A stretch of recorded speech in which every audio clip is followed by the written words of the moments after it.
La casa estaba a oscuras cuando Ernesto Montoya estacionó en la entrada a las 3 de la madrugada.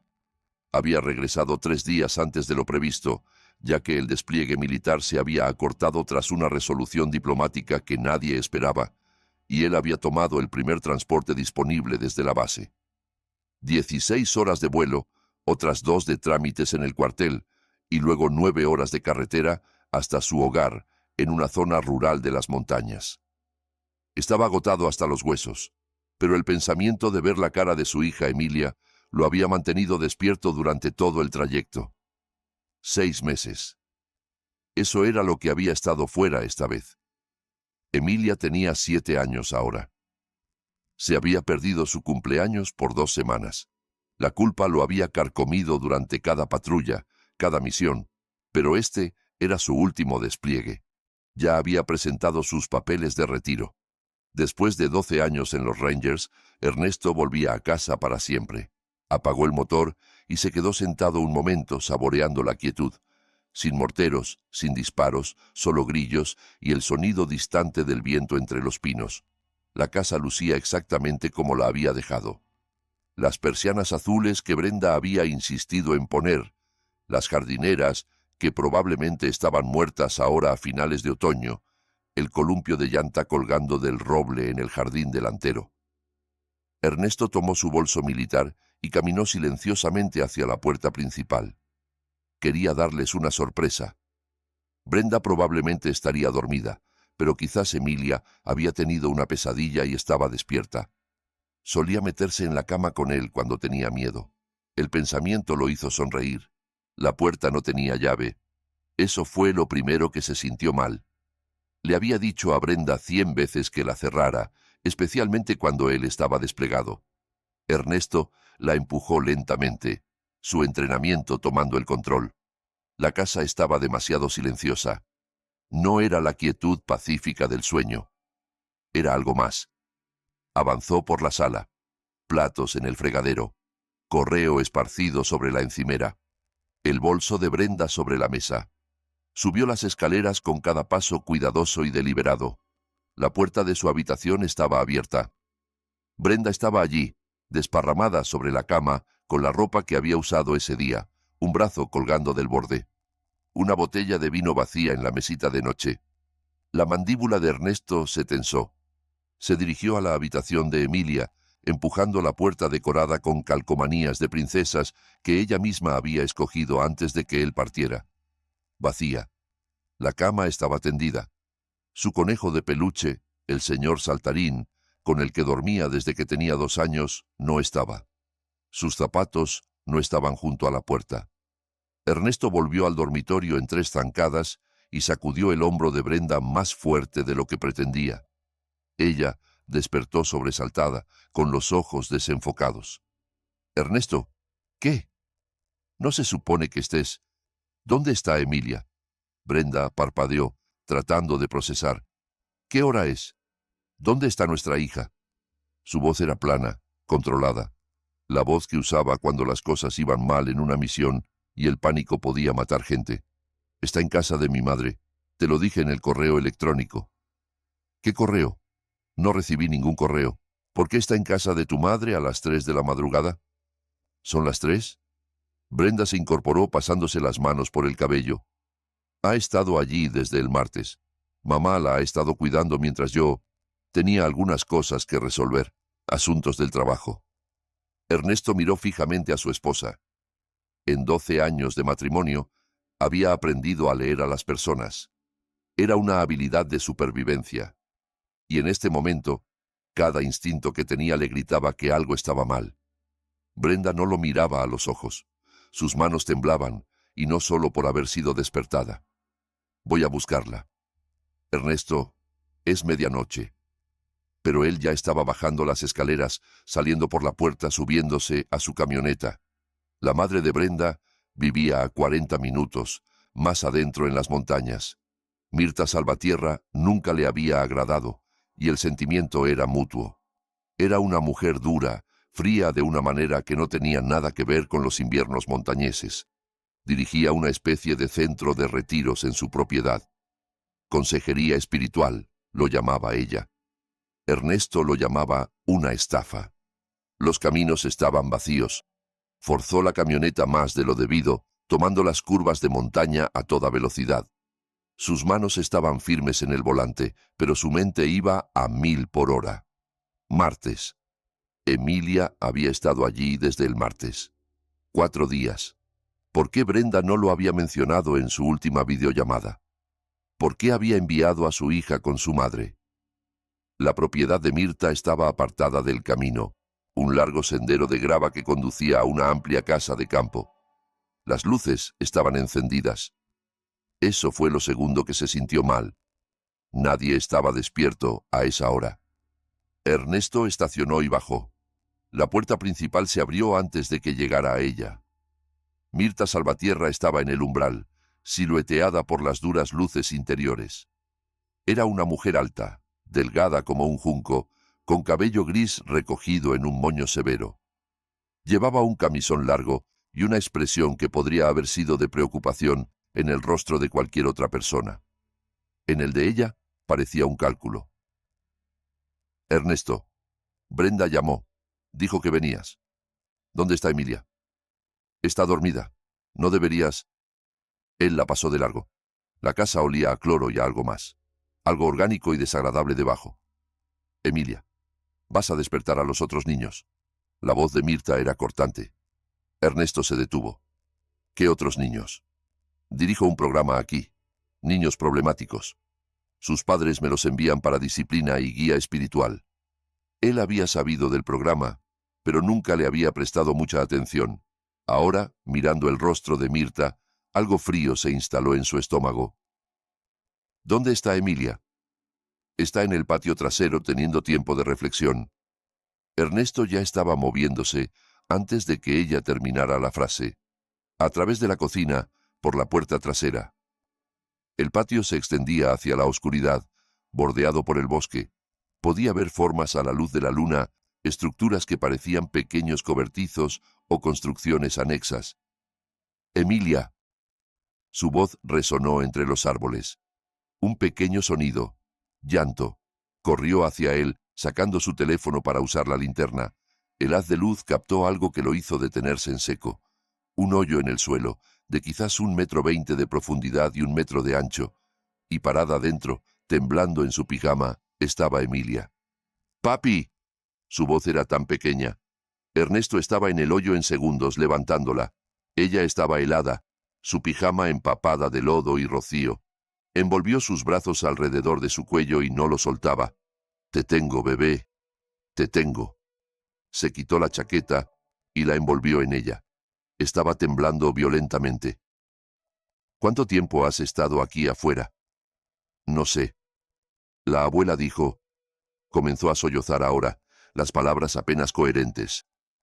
Dijo que las niñas malas duermen en tumbas, que necesito aprender, que necesito... Una furia blanca inundó a Ernesto, pero la forzó a contenerse. Emilia lo necesitaba calmado.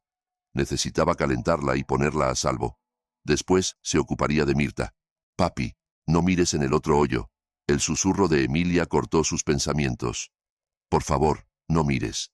Él se giró y el haz de su linterna barrió el patio. Allí, a unos 6 metros, otro hoyo, este cubierto con tablas. «Emilia, necesito que cierres los ojos, ¿de acuerdo? ¿Puedes hacer eso por mí?» Ella asintió contra su pecho, apretando los ojos con fuerza. Ernesto la cargó hacia la casa, pero se detuvo junto al segundo hoyo. Tenía que saber. Tenía que entender con qué estaba tratando. Usando una mano mientras sostenía a Emilia con la otra, apartó las tablas. El olor lo golpeó primero. Descomposición, tierra y algo químico. Apuntó la luz hacia abajo. Huesos, huesos pequeños, un cráneo que era inconfundiblemente humano e inconfundiblemente de un niño. Retazos de tela. Y algo más. Una placa de metal, como una placa de identificación militar, con un nombre grabado. Sara Chávez. El entrenamiento de Ernesto se activó, anulando el horror. Esta era una escena del crimen. Múltiples crímenes. Tomó 3 fotos con su teléfono, asegurándose de captar claramente la placa. Luego volvió a colocar las tablas y cargó a Emilia hacia la casa. Mirta estaba esperando en la cocina con una taza de té, como si esta fuera una visita normal. Está siendo dramática. Solo ha pasado una hora. El frío les enseña. Siéntese. La voz de Ernesto podría haber cortado vidrio. No se mueva, no hable. Ni siquiera piense en huir porque la encontraré. Cargó a Emilia hasta la camioneta, la encendió y puso la calefacción al máximo. Ella seguía temblando. Bebé, escúchame. Estás a salvo ahora. Te voy a llevar a algún lugar cálido, ¿de acuerdo? ¿Puedes decirme quién es Sara Chávez? Los ojos de Emilia se abrieron grandes. Miraste. Te dije que no miraras. Lo sé, cariño. Lo siento. Pero necesito saber. ¿Quién es ella? Ella estuvo aquí el año pasado. También era mala. La abuela dijo que se había escapado, pero... Emilia empezó a llorar de nuevo. La escuché gritar una noche y luego ya no estaba. Y la abuela dijo que si yo era mala, terminaría como las niñas que se escapan. Ernesto sacó su teléfono y llamó a la única persona en la que sabía que podía confiar. Daniel Guillén contestó al tercer timbre. Guillén. Daniel, soy Ernesto Montoya. Necesito que vengas a Camino del Laurel 4782 ahora mismo. Trae refuerzos, muchos refuerzos, y llama a la policía estatal. Ernesto, pensé que estabas desplegado. ¿Qué está pasando? Acabo de encontrar un niño muerto en un hoyo en la propiedad de mi suegra. Puede que haya más. Silencio del otro lado. Luego, llego en 10 minutos. No cuelgues. Ernesto miró hacia la casa. Mirta estaba en la ventana observando. No lucía preocupada. Lucía enojada. Eso le dijo todo lo que necesitaba saber. Ella pensaba que podía salirse con la suya, que lo había hecho antes. Daniel, escucha con atención. La dueña de la propiedad es Mirta Salvatierra. Dirige algún tipo de programa de disciplina religiosa para niños. Mi hija estaba en un hoyo en su patio trasero. Dijo que llevaba una hora allí, pero no sé si eso es verdad. Hay otro hoyo con restos. La víctima podría ser Sara Chávez. Dios mío. Puede que haya otros niños en la propiedad ahora mismo. Mirta dijo algo sobre otros niños. Necesitamos sacarlos. Estoy llamando a Protección de Menores y al FBI. Ernesto, necesitas sacar a tu hija de ahí. Ya lo hice. Estoy en mi camioneta con ella. Pero Daniel, no me voy hasta que sepa que cada niño aquí está a salvo. No vuelvas a entrar en esa casa. Es una orden. Pero Ernesto ya estaba moviéndose. Se volvió hacia Emilia. Bebé, necesito que cierres las puertas con seguro y te quedes en la camioneta. Deja la calefacción encendida. Voy a sacar a los otros niños, ¿de acuerdo? Volveré enseguida. Papi, no. Te prometo que tendré cuidado. Pero esos niños necesitan ayuda igual que tú la necesitabas. Le besó la frente. Cierra las puertas. Si alguien que no sea yo o un oficial de policía se acerca a esta camioneta, tocas el claxon. ¿Entendido? Ella asintió, aterrorizada pero confiando en él. Ernesto caminó de vuelta a la casa. El entrenamiento estaba completamente activado ahora. Ya no era un padre. Era un soldado despejando un edificio hostil. Mirta seguía en la cocina. Se levantó cuando él entró. No tenías derecho a... ¿Dónde están los niños? Están durmiendo. Estás exagerando. Ese hoyo es una técnica terapéutica. Enseña humildad. Ernesto cruzó la distancia entre ellos en 2 pasos. No la tocó, pero ella retrocedió tambaleándose de todas formas.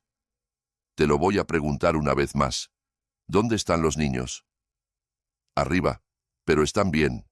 Están aquí porque sus padres no pueden controlarlos. Los estoy ayudando. Él ya estaba moviéndose. Escaleras arriba, por un pasillo.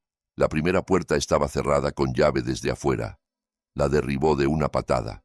3 niños, todos menores de 10 años, durmiendo sobre colchones delgados en el piso. Sin mantas, sin calefacción. La ventana tenía barrotes por fuera. Despierten. La voz de Ernesto era gentil pero firme. Mi nombre es Ernesto. Soy soldado y estoy aquí para ayudarlos. La policía viene en camino. Van a estar bien. Lo miraron con esos ojos vacíos que él solo había visto en zonas de guerra. Un niño pequeño habló. ¿Nos va a llevar a casa? Sí, ahora mismo. Vamos. Los guió escaleras abajo. Mirta intentó bloquear la puerta. «No puedes hacer esto. Sus padres firmaron contratos». Sus padres firmaron contratos con alguien que estaba enterrando niños en su patio trasero. «Quítate de mi camino». Ella no se movió. Ernesto la levantó físicamente y la apartó. No pesaba nada. Sacó a los 3 niños justo cuando las luces de los faros aparecieron por el camino de entrada. 4 patrullas, luces intermitentes. Daniel Guillén bajó primero. Un hombre corpulento de unos 50 años, con un rostro curtido y ojos amables. Echó un vistazo a los niños y tomó su radio. «Necesitamos ambulancias, múltiples menores, posible abuso y negligencia». Las siguientes 2 horas fueron un caos. Llegaron más policías, agentes del FBI, protección de menores. Encontraron 6 niños más en una habitación cerrada del sótano. Todos estaban desnutridos, golpeados, aterrorizados. Todos tenían historias sobre los hoyos en el patio trasero, sobre los castigos, sobre niños que se habían escapado. Encontraron 3 tumbas más. Ernesto se sentó en su camioneta con Emilia envuelta en una manta, observando cómo los investigadores invadían la propiedad. Mirta había sido arrestada, aún insistiendo en que estaba ayudando a niños problemáticos, que los padres habían firmado contratos, que todo lo que hacía era disciplina legal. Daniel se acercó al amanecer. «Van a necesitar declaraciones tuyas y de Emilia. No hoy. Primero necesita que la vean los médicos, pero pronto». «¿Qué hay de las otras tumbas?» «Ya identificamos una, Sara Chávez. Desaparecida de la capital el año pasado. Tenía 9 años. Sus padres pensaron que estaba en un campamento de verano. El rostro de Daniel era sombrío. Las otras 2 estamos trabajando en ello. Ernesto, ¿cómo supiste que debías venir aquí esta noche?» «No lo sabía. Volví temprano del despliegue. Brenda dijo que Emilia estaba aquí. Simplemente supe que algo estaba mal». «Brenda». La expresión de Daniel cambió. «Necesitamos hablar con ella también. ¿Sabía ella lo que estaba pasando aquí?» Ernesto miró a su amigo. «No lo sé, pero voy a averiguarlo». Emilia se movió contra su pecho. «Papi, ¿podemos irnos a casa ya?» «No a esa casa, bebé. Vamos a un hotel, ¿de acuerdo? Un lugar seguro y cálido con servicio a la habitación y películas. Y me quedaré contigo. Nunca más te voy a dejar. Lo prometo». Mientras Ernesto se alejaba, el sol estaba saliendo sobre las montañas. En su espejo retrovisor podía ver las luces policiales aún parpadeando, los equipos de búsqueda peinando la propiedad.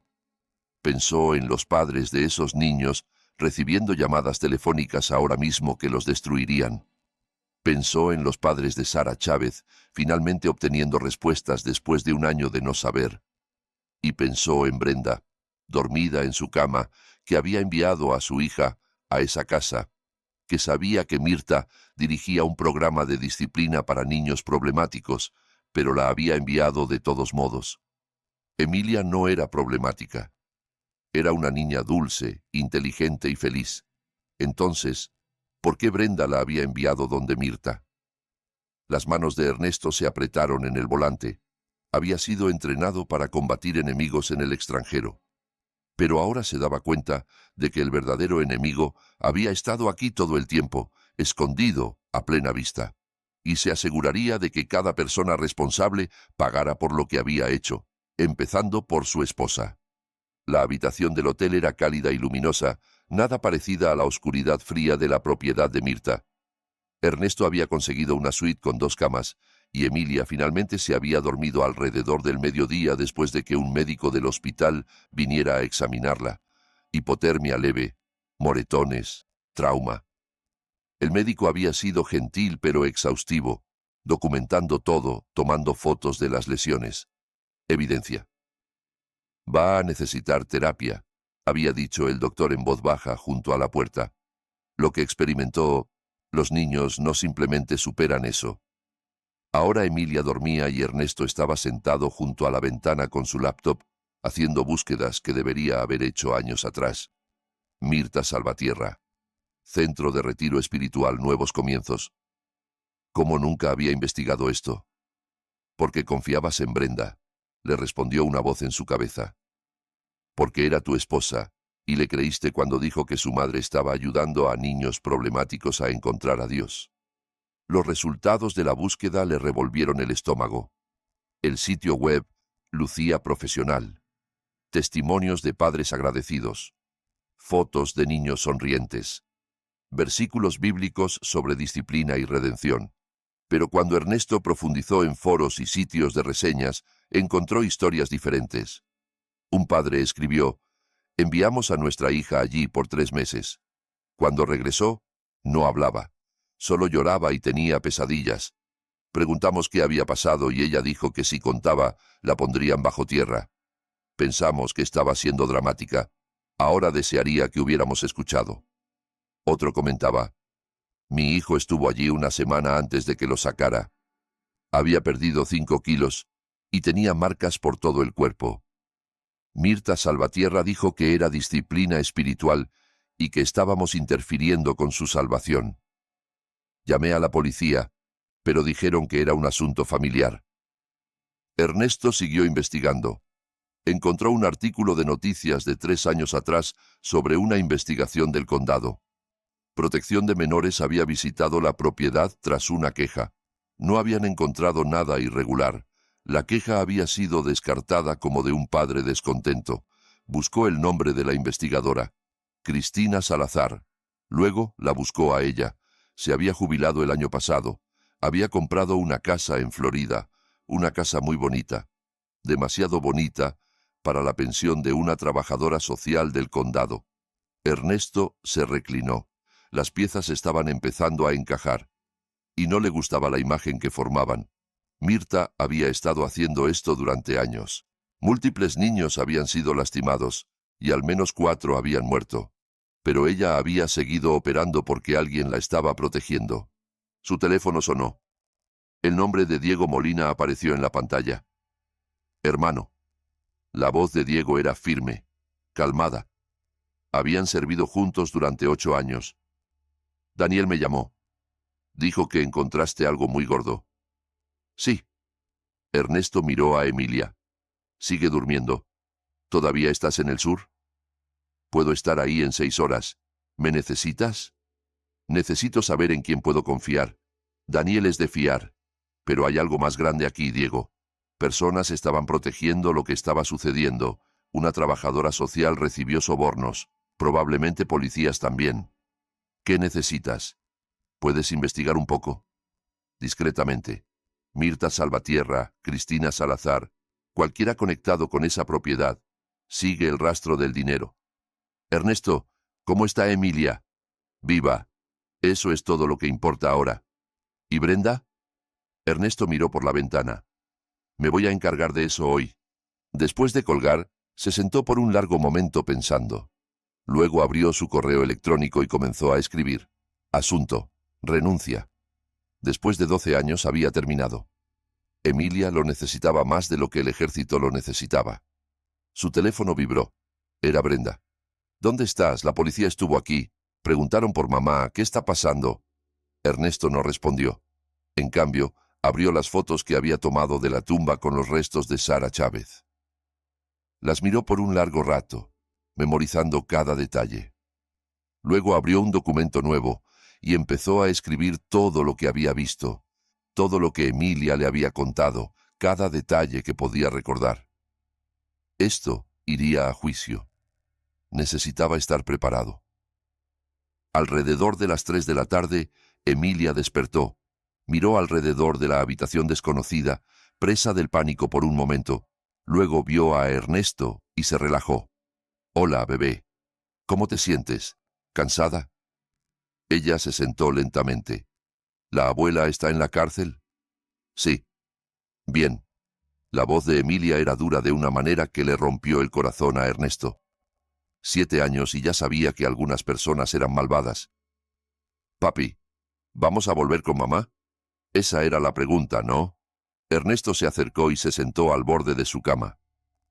Necesito preguntarte algo y necesito que me digas la verdad, ¿de acuerdo? Incluso si piensas que podría herir mis sentimientos. Emilia asintió. ¿Mamá sabía lo que la abuela estaba haciendo con los hoyos? Los ojos de Emilia se llenaron de lágrimas. Ella dijo que me estaba portando mal, que no estaba obedeciendo, que la abuela podía enseñarme a ser buena. Me llevó el martes y le dijo a la abuela que necesitaba aprender a respetar. Ernesto sintió algo frío y definitivo instalarse en su pecho. ¿Qué hiciste que fue tan malo? No quise comerme las verduras, y contesté cuando me dijo que limpiara mi cuarto. Emilia empezó a llorar. No quise portarme mal, papi. Solo quería que tú volvieras a casa. Él la abrazó fuerte, sosteniéndola mientras lloraba. Sobre su cabeza, su rostro era de piedra. Brenda había enviado a su hija para ser abusada, posiblemente asesinada, porque no comía verduras, porque había contestado. Cosas normales de niños. Cosas que manejas con penitencias o quitándole el postre, no con una mujer que enterraba niños en su patio trasero. No te portaste mal, Emilia. ¿Me escuchas? Estabas siendo una niña normal. Lo que mamá hizo estuvo mal. Lo que la abuela hizo fue malvado. Pero tú no hiciste nada malo. ¿Puedo quedarme contigo? Te vas a quedar conmigo para siempre. Lo prometo. Hubo un golpe en la puerta. Ernesto miró por la mirilla. Daniel Guillén. Lo dejó entrar. ¿Cómo está? Preguntó Daniel en voz baja. Va a sobrevivir. ¿Qué encontraron? Daniel sacó una libreta. 4 tumbas hasta ahora. Sara Chávez ya lo sabíamos. La segunda es Marcos Ramírez, 10 años, desaparecido de la capital hace 2 años. A los padres les dijeron que estaba en un internado. La tercera es una niña, quizás de 8 o 9 años. Todavía estamos trabajando en la identificación. La cuarta... Daniel hizo una pausa. La cuarta es reciente, muy reciente. Un niño llamado Tomás Bermúdez. Solo estuvo allí 1 semana. ¿Cuántos niños en total pasaron por ese lugar? Estamos tratando de averiguarlo. Mirta afirma en sus contratos que ha tenido más de 100 niños en su programa en los últimos 5 años. La mayoría salió con vida, pero estamos verificando cada nombre contra reportes de personas desaparecidas. ¿Qué hay de Cristina Salazar? La expresión de Daniel se oscureció. ¿Cómo sabes de ella? Ella investigó el lugar hace 3 años. No encontró nada. Luego se jubiló y compró una casa en Florida que no debería poder pagar. El FBI la está investigando ahora. Ernesto, hay algo más. Encontramos registros financieros. Mirta estaba cobrando a los padres $50,000 por un programa de 3 meses. La mayoría pagaba en efectivo. Estamos hablando de millones de dólares a lo largo de los años. ¿Dónde está el dinero? Eso es lo que no podemos descifrar. Sus cuentas bancarias muestran depósitos regulares, pero nada como esa cantidad de efectivo. Está yendo a algún lado. Ernesto pensó en eso. Tenía un socio o socios, alguien que hacía que esto luciera legítimo, alguien que mantenía a las autoridades sin mirar demasiado cerca. Eso es lo que el FBI también piensa. Están revisando sus registros telefónicos ahora. Pero Ernesto, Daniel vaciló. Quieren hablar con Brenda. Tu esposa tenía que saber algo. Sabía. La voz de Ernesto era plana. Emilia me lo dijo. Brenda la llevó allí el martes. Le dijo a Mirta que Emilia necesitaba aprender a respetar. Daniel lucía enfermo. Lo siento. No lo sientas. Solo asegúrate de que todos los involucrados caigan. No me importa quiénes sean o qué conexiones tengan. Todos. Después de que Daniel se fue, Ernesto tomó una decisión. Levantó su teléfono y llamó a Melody Herrera, la hermana de Brenda. Ella contestó al segundo timbrazo. ¿Ernesto? Dios mío. Brenda me dijo que habías vuelto. ¿Estás bien? Dijo algo de que arrestaron a mamá. Melody, necesito que escuches con atención. Tu madre estaba dirigiendo un campo de castigo. Estaba torturando niños. 4 de ellos están muertos. Emilia estaba en un hoyo en el patio trasero cuando la encontré. Silencio. Luego, ¿qué? No, eso no puede... Mamá ayuda a niños problemáticos. Es estricta, pero nunca haría... Vi las tumbas yo mismo. El FBI las está desenterrando ahora mismo. Sara Chávez, Marcos Ramírez, otros 2. Todos niños menores de 12 años, todos muertos por lo que tu madre les hizo. No puedo... Ernesto, esto tiene que ser un error. No lo es. Y Melody, necesito saber algo. ¿Alguna vez viste algo? ¿Algo que te hiciera sentir incómoda? ¿Algo que pareciera mal? Yo no he estado en la propiedad en años. Mamá y yo tuvimos una pelea. Dijo que estaba criando a mis hijos demasiado blandos, que necesitaban disciplina. Le dije que se mantuviera alejada de nosotros. La voz de Melody temblaba. Brenda todavía le hablaba, sin embargo. Decía que yo estaba exagerando. Brenda envió a Emilia allí hace 4 días. No, Brenda no haría. Ella ama a Emilia. La envió a ser castigada porque Emilia no comía sus verduras y contestó. Otro largo silencio. Cuando Melody habló de nuevo, su voz era diferente, más dura. ¿Dónde está Emilia ahora? Conmigo, a salvo. Manténla alejada de Brenda. Lo digo en serio, Ernesto. Amo a mi hermana, pero si sabía lo que mamá estaba haciendo, y envió a Emilia de todos modos. Melody tomó un respiro tembloroso. ¿Qué puedo hacer? ¿Cómo puedo ayudar? Ernesto miró a su hija dormida de nuevo. Solo di la verdad cuando pregunten. Todo. No protejas a nadie. No lo haré. Ernesto, lo siento mucho. Si hubiera sabido... Solo asegúrate de que cuente para algo ahora. Después de colgar, Ernesto abrió su laptop de nuevo. Diego le había enviado un correo encriptado con hallazgos preliminares. Los registros financieros de Mirta mostraban pagos a varias personas. Un nombre resaltaba, Hernán Salvatierra, listado como hermano de Mirta. Vivía en el pueblo, trabajaba como... Ernesto miró fijamente la pantalla. Hernán Salvatierra era juez del condado. A la mañana siguiente, Ernesto llevó a Emilia a una casa segura arreglada por Daniel. Era un pequeño departamento sobre una librería en el pueblo, propiedad de un policía retirado que le debía un favor a Daniel. Emilia se quedaría allí con una oficial llamada Janet, mientras Ernesto lidiaba con lo que venía. «No quiero que te vayas», dijo Emilia, aferrándose al señor Saltarín. «Volveré esta noche, lo prometo. Janet es buena y estarás a salvo aquí. La puerta tiene 3 cerraduras y hay un oficial de policía abajo. Está bien». Emilia asintió, pero lucía pequeña y asustada. Ernesto se arrodilló a su nivel. «Bebé, necesito asegurarme de que las personas que te lastimaron no puedan lastimar a nadie más. Eso es lo que voy a hacer hoy. ¿Puedes ser valiente por mí?» «¿Vas a traer a mamá?» La mandíbula de Ernesto se tensó. «¿Quieres ver a mamá?» Emilia lo pensó, luego negó con la cabeza. «Todavía no. Quizás nunca». «Está bien. No tienes que ver a nadie que no quieras ver». Le besó la frente y se fue con el corazón pesado. Pero mientras conducía por el pueblo, la pesadez se convirtió en una furia fría y enfocada. Tenía objetivos ahora. Mirta estaba en la cárcel, pero ella era solo el comienzo. Hernán Salvatierra, Cristina Salazar, cualquier otro que hubiera habilitado esta pesadilla. Y Brenda. Llegó a su casa a las 9 de la mañana. El auto de Brenda estaba en la entrada. Se sentó un momento preparándose. Luego entró.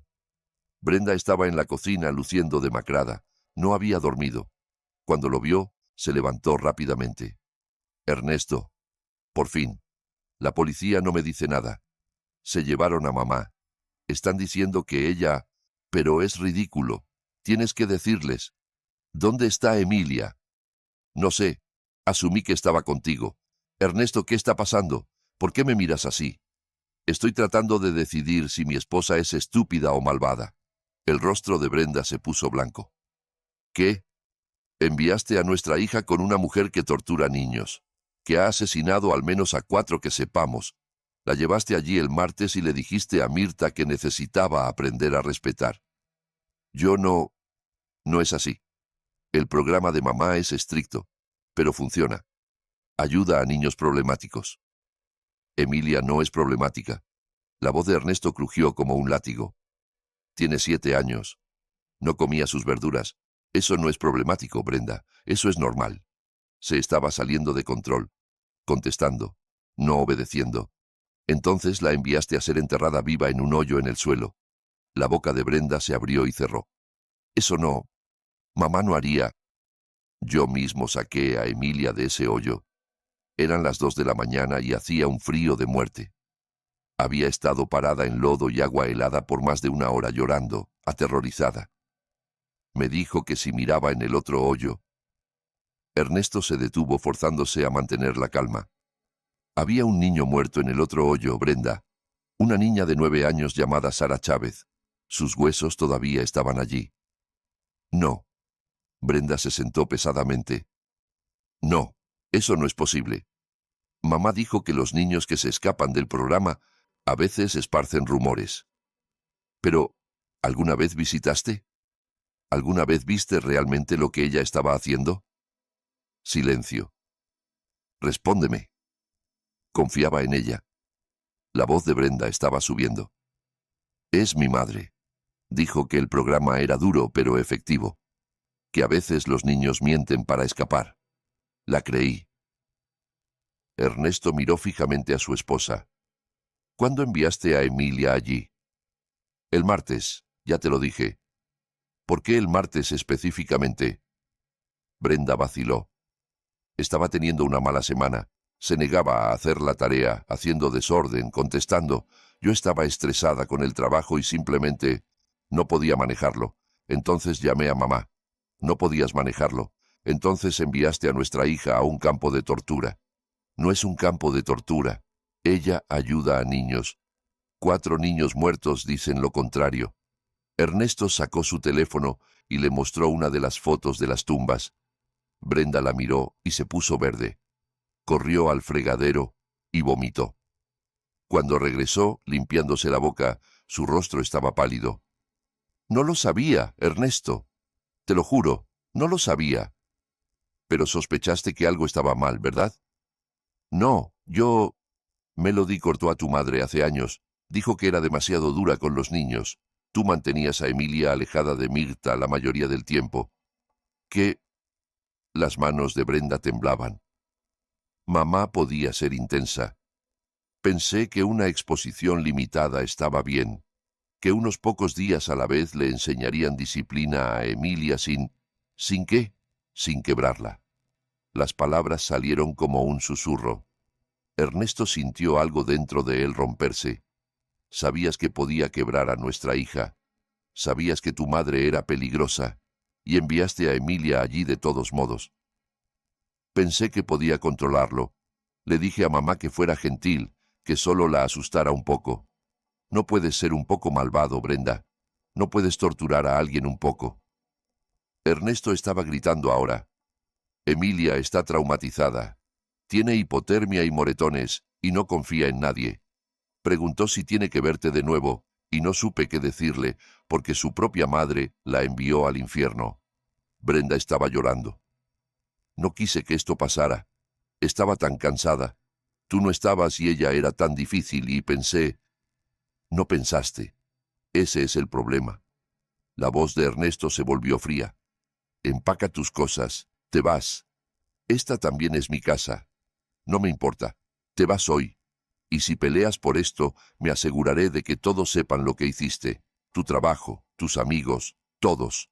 Les diré que enviaste a tu hija con una mujer que asesinó niños. Tengo derechos. Emilia también los tenía. Y Sara Chávez, y Marcos Ramírez, y Tomás Bermúdez. Tenían el derecho de no ser enterrados vivos. Ernesto se acercó más. Esto es lo que va a pasar. Vas a hablar con un abogado. Vas a aceptar darme la custodia completa. Te vas a mantener alejada de Emilia, a menos que ella pida verte. Y vas a cooperar completamente con la investigación del FBI sobre tu madre. ¿El FBI? ¿Pensaste que esto simplemente iba a desaparecer? Tu madre asesinó niños, Brenda, por dinero, mucho dinero, y alguien la ayudó a encubrirlo. El FBI quiere saber quién. Entonces les vas a decir todo lo que sabes sobre su negocio, sus contactos, sus finanzas, todo. No sé nada sobre eso. Entonces mejor empieza a recordar porque si no cooperas, te van a acusar como cómplice. El rostro de Brenda se derrumbó. No lo sabía, Ernesto. Te juro por mi vida. No sabía que estaba matando niños. Pero sabías que los estaba lastimando. Y no te importó. Ernesto se volvió hacia la puerta. Tienes hasta mañana para irte. Si todavía estás aquí cuando regrese con Emilia, llamo a la policía.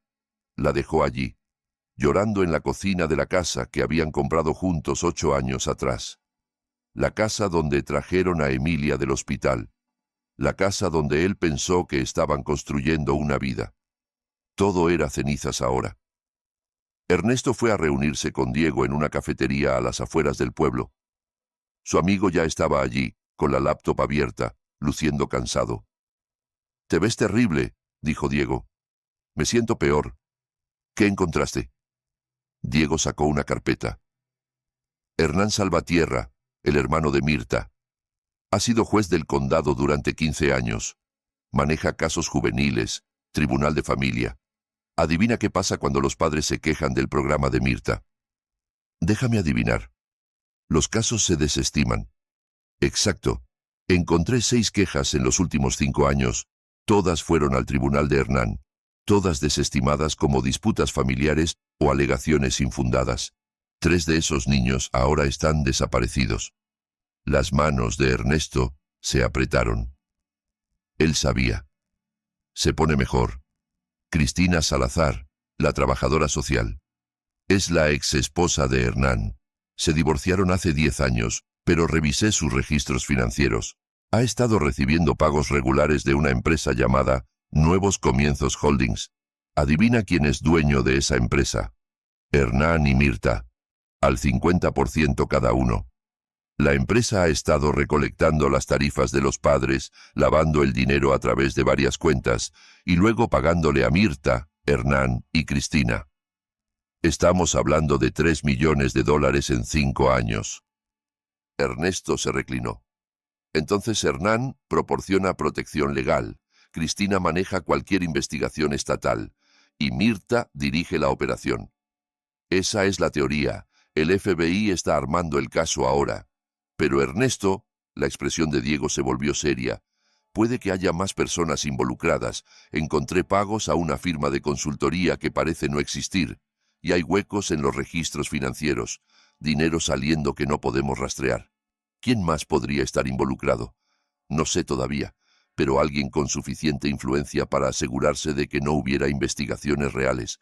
Alguien que pudiera presionar a la policía local, quizás incluso a la estatal. Ernesto pensó en eso. Necesito hablar con Daniel. Ver si conoce a alguien que pareciera demasiado interesado en cerrar preguntas sobre Mirta. Ten cuidado. Si hay policías corruptos involucrados, no sabes en quién confiar. Confío en Daniel. Sí, pero él confía en todos los de su fuerza. Diego cerró su laptop. Ernesto, necesitas dejar que el FBI maneje esto. Tienes a Emilia en quien pensar. Estoy pensando en Emilia. Estoy pensando en asegurarme de que todos los que la lastimaron paguen. Todos los que lo permitieron. Todos los que miraron hacia otro lado mientras los niños morían. Ernesto le sostuvo la mirada a su amigo. ¿Tú te alejarías? Diego suspiró. Número. Pero sería inteligente al respecto y cuidaría mi espalda. Por eso te llamé. Pasaron las siguientes 2 horas revisando documentos. Ernesto estaba aprendiendo a leer registros financieros de la manera en que había aprendido a leer mapas topográficos en el ejército, buscando patrones, anomalías, cualquier cosa que no encajara.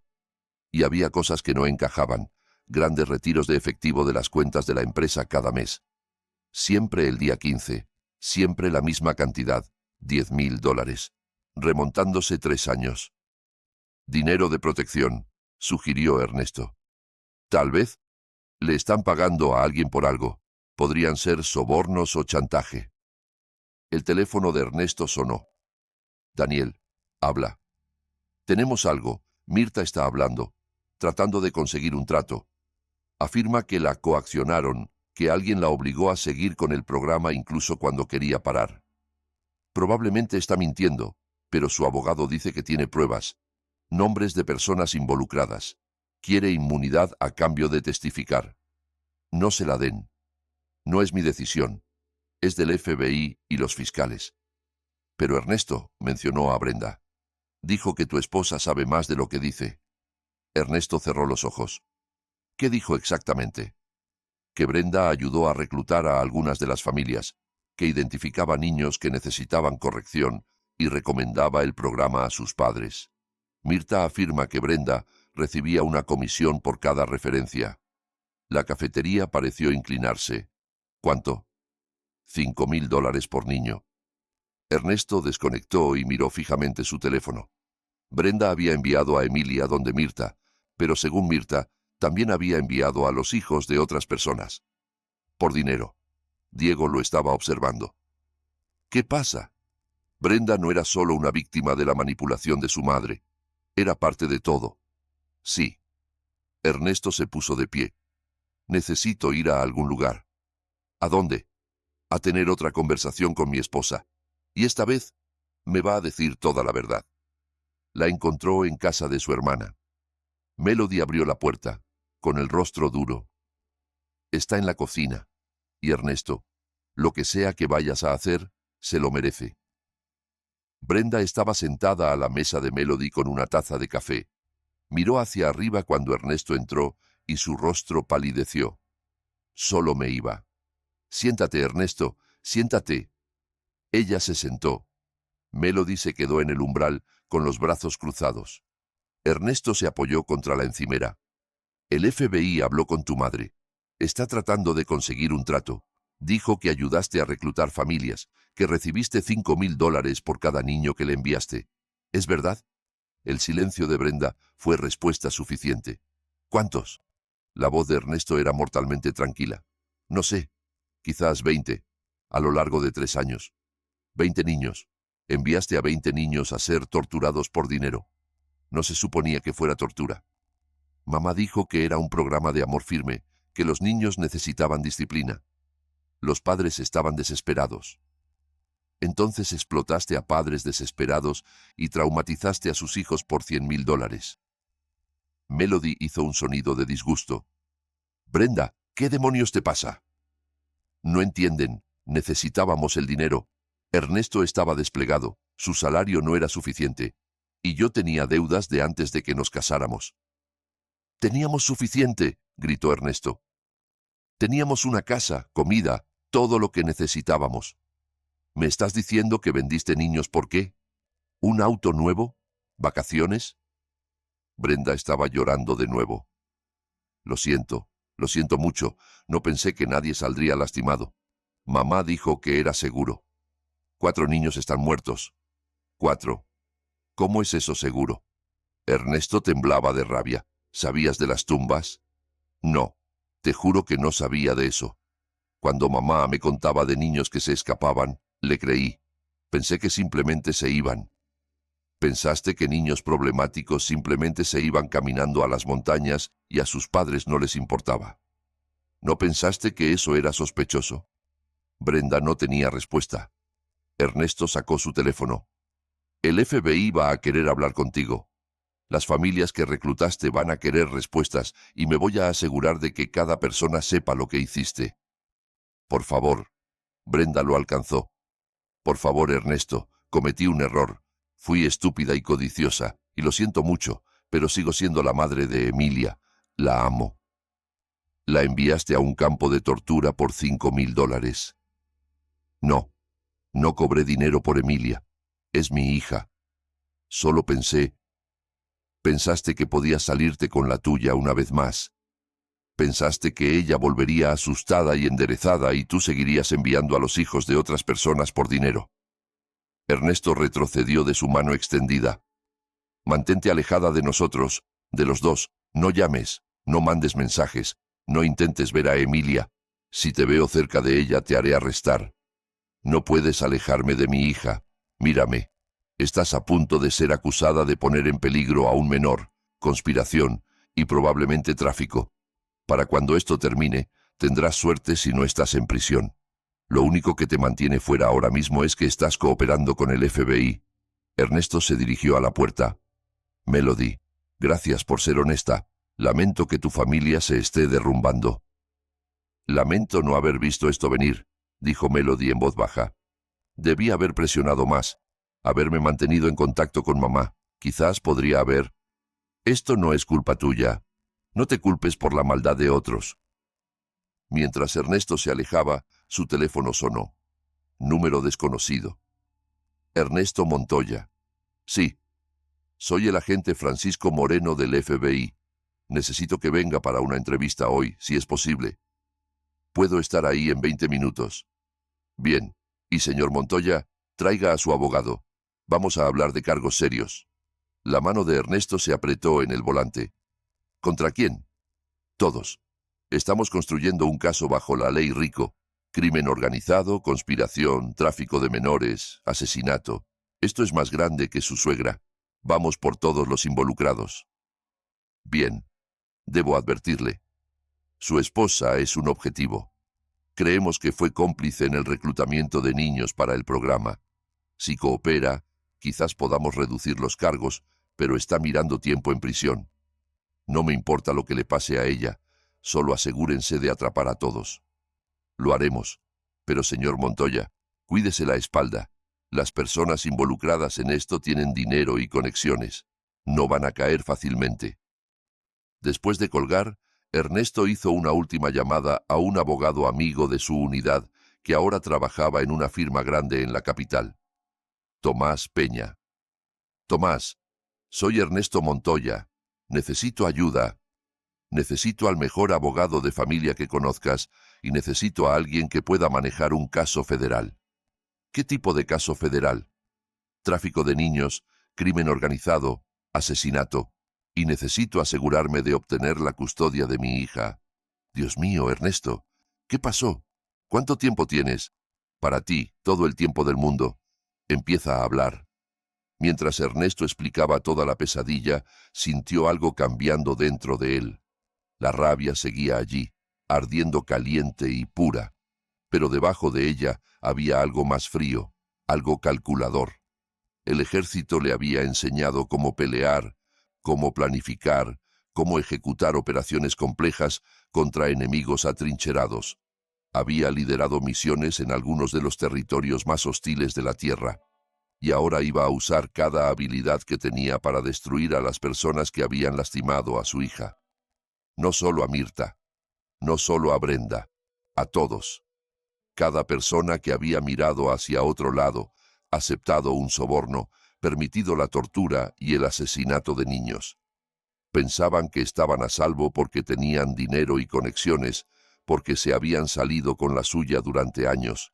Estaban equivocados. Ernesto Montoya venía por ellos, y él no perdía. Las oficinas del FBI eran frías y estériles, todas luces fluorescentes y paredes beige.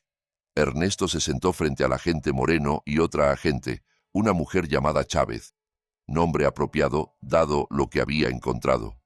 «Soy la agente Sara Chávez», dijo ella como si le leyera la mente. Sara era mi sobrina. La expresión de Ernesto no cambió, pero por dentro sintió una punzada aguda de simpatía. «Lamento tu pérdida». «Gracias. Quiero que sepas que esto es personal para mí. Me voy a asegurar de que todos los responsables paguen». Sus ojos eran duros como diamantes. Empezando por Mirta Salvatierra. Moreno sacó una grabadora. «Señor Montoya, necesitamos registrar su declaración. Cuéntenos todo lo que pasó desde el momento en que llegó a casa». Ernesto lo hizo. Cada detalle. Encontrar a Emilia en el hoyo. Las otras tumbas. La confesión de Brenda sobre enviarla allí. La evidencia de los pagos financieros. No ocultó nada. Cuando terminó, Moreno se reclinó. Su esposa afirma que no sabía de las muertes. ¿Le cree? No lo sé. Quizás era deliberadamente ignorante. Pero sabía que los niños estaban siendo lastimados y siguió enviándolos de todos modos. Por dinero. Sí. La agente Chávez habló. Hemos identificado a 17 familias que su esposa refirió al programa de Mirta. De esos 17 niños, 3 están muertos, 4 siguen desaparecidos. Los demás los estamos entrevistando ahora. Las historias son consistentes. Castigo físico extremo, privación de alimentos, abuso psicológico. Un niño fue mantenido en un hoyo durante 3 días. Ernesto se sintió enfermo. ¿Dónde están las familias ahora? Las estamos rastreando. La mayoría pensó que sus hijos estaban en un internado legítimo. Algunos sabían que era duro, pero pensaron que eso era lo que sus hijos necesitaban. Unos pocos. Moreno hizo una pausa. Unos pocos parecían haber sabido exactamente lo que estaba sucediendo y no les importó. ¿Qué les pasa a ellos? Depende de lo que podamos probar. Poner en peligro a menores como mínimo. Si podemos demostrar que sabían que los niños morían y enviaron a los suyos de todos modos, estamos viendo conspiración para cometer asesinato. ¿Y Brenda? Su esposa está cooperando. Nos ha dado nombres, detalles sobre la estructura financiera, información sobre la participación de Hernán Salvatierra. A cambio, estamos recomendando cargos reducidos, pero aún está mirando de 5 a 10 años. Ernesto asintió. No sintió nada al respecto, ni satisfacción, ni arrepentimiento, solo un vacío donde solía estar su matrimonio. ¿Qué hay de Hernán?, preguntó. La mandíbula de Moreno se tensó. Ahí es donde se complica. Hernán Salvatierra es un juez en funciones con muchos amigos. Necesitamos un caso hermético antes de actuar contra él. Lo estamos construyendo, pero toma tiempo. ¿Cuánto tiempo? Semanas, quizás meses. Niños murieron mientras ustedes construyen su caso. Lo sé. La frustración de Moreno se manifestó. Pero si nos movemos muy rápido y él se libra por un tecnicismo, se escapa de todo para siempre. No voy a permitir que eso pase. La agente Chávez puso una mano en el brazo de Moreno, calmándolo. Luego miró a Ernesto. Lo vamos a atrapar, te lo prometo, pero tenemos que hacer esto bien. ¿Qué puedo hacer yo? Nada. Mantente al margen. Concéntrate en tu hija. Déjanos manejar la investigación. Ernesto no respondió a eso. No tenía intención de mantenerse al margen. Después de la entrevista, se reunió con Tomás Peña y la abogada de familia que Tomás había recomendado, una mujer perspicaz llamada Margarita Vega. Se sentaron en una sala de conferencias y planificaron. La buena noticia es que obtendrás la custodia, dijo Margarita. Con Brenda enfrentando cargos criminales y admitiendo poner en peligro a un menor, ningún juez le dará la custodia. La pregunta es si ella obtiene visitas. Emilia no quiere verla. La preferencia de Emilia importará, pero tiene 7 años. El tribunal podría ordenar visitas supervisadas de todos modos. Sobre mi cadáver. Ernesto. La voz de Tomás era gentil pero firme. Deja que Margarita maneje la estrategia legal.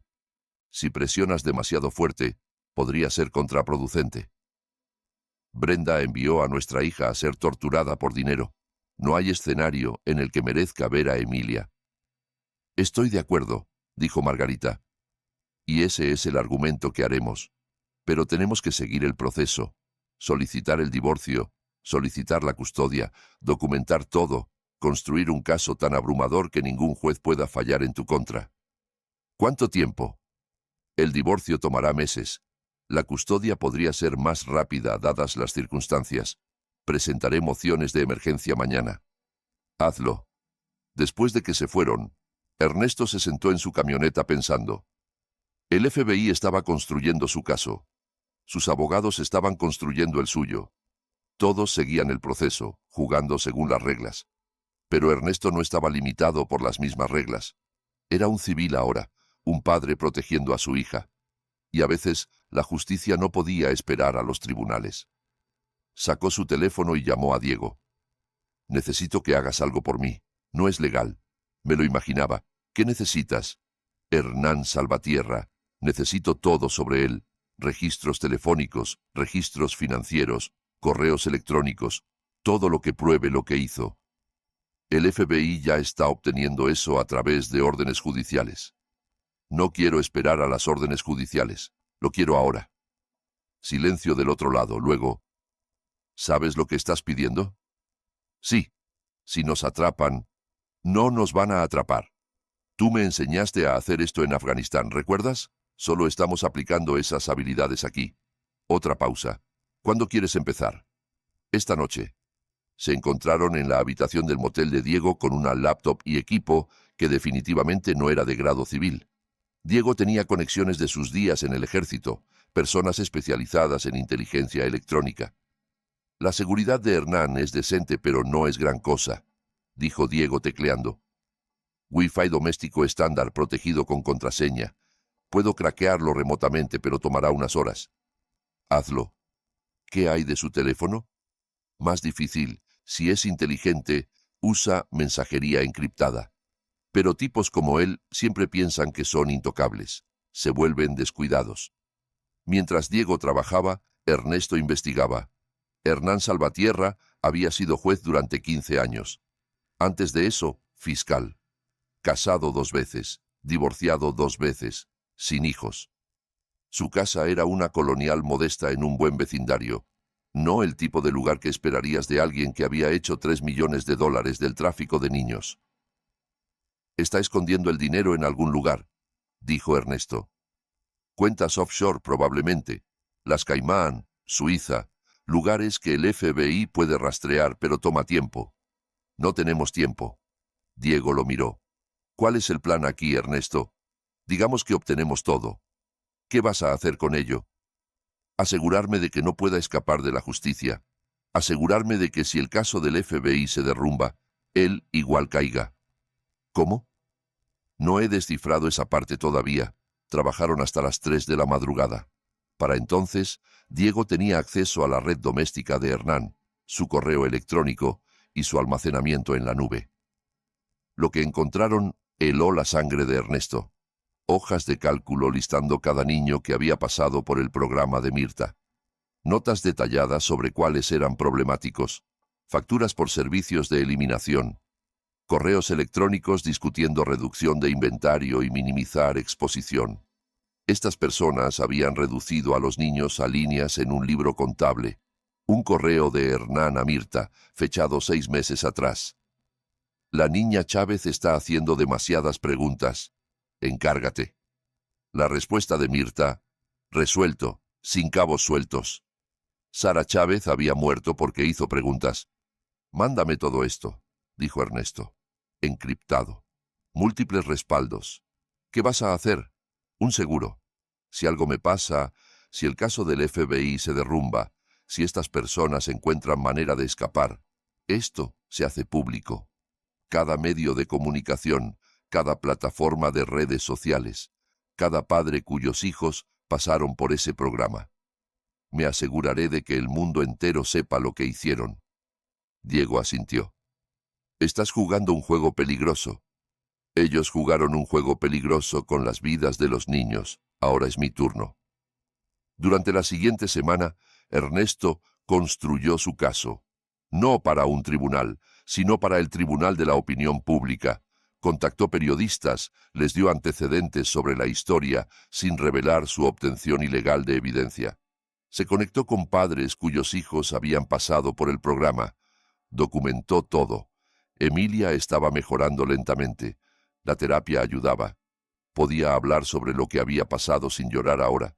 Las pesadillas eran menos frecuentes, pero todavía se sobresaltaba con ruidos inesperados y se negaba a estar sola en una habitación. Va a sanar, dijo la terapeuta, pero tomará tiempo y siempre tendrá cicatrices. Ernesto sabía de cicatrices. Tenía muchas de su servicio militar, las visibles, de metralla y balas, y las invisibles, de ver morir a amigos. No superas el trauma, aprendes a vivir con él, pero estaría condenado si Emilia tenía que vivir con él mientras los responsables caminaban libres. El avance en el caso vino de una fuente inesperada. Una de las familias que Brenda había referido se comunicó directamente con Ernesto. Rafael Torres, un padre soltero cuyo hijo había pasado por el programa de Mirta 2 años atrás. Mi hijo volvió cambiado, dijo Rafael tomando un café. Callado, asustado. No habla de lo que pasó, pero tiene pesadillas. Grita sobre hoyos y tumbas. No sabía lo que significaba hasta que vi las noticias. ¿Sabías lo que era el programa antes de enviarlo? Rafael lucía avergonzado. Sabía que era duro. Tu esposa dijo que era amor firme, que mi hijo necesitaba disciplina. Me mostró testimonios de otros padres diciendo que sus hijos volvieron mejor. Yo estaba desesperado. Noé se estaba portando mal después de que su madre murió y yo no sabía cómo ayudarlo. ¿Le pagaste a Mirta directamente? No, le pagué a una firma consultora. Soluciones de comportamiento. Ellos manejaron todo el papeleo. El pulso de Ernesto se aceleró. Ese era el nombre que Diego había encontrado. La firma sin oficina real, sin empleados, solo un apartado postal y una cuenta bancaria. ¿Todavía tienes los papeles? Sí. ¿Por qué?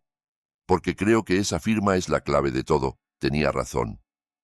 Con la documentación de Rafael, rastrearon soluciones de comportamiento hasta un abogado en la capital, un tipo de alto poder que se especializaba en establecer corporaciones fantasma para clientes adinerados. El abogado, cuando fue confrontado por el FBI, alegó secreto profesional. Pero Ernesto tenía otro enfoque. Se presentó en la oficina del abogado sin avisar. León Domínguez, decía la placa. Ernesto pasó junto a la secretaria y entró a la oficina de Domínguez.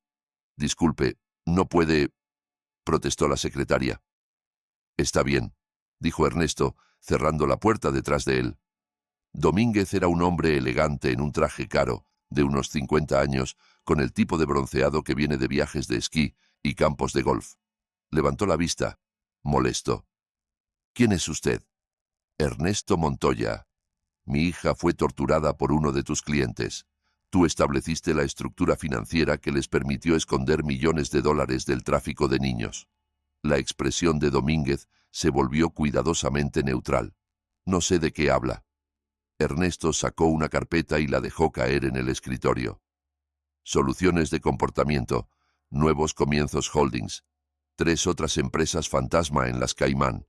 Las creaste todas para Mirta Salvatierra y Hernán Salvatierra. Ayudaste a lavar dinero de la tortura y asesinato de niños. Creo estructuras corporativas legales para clientes.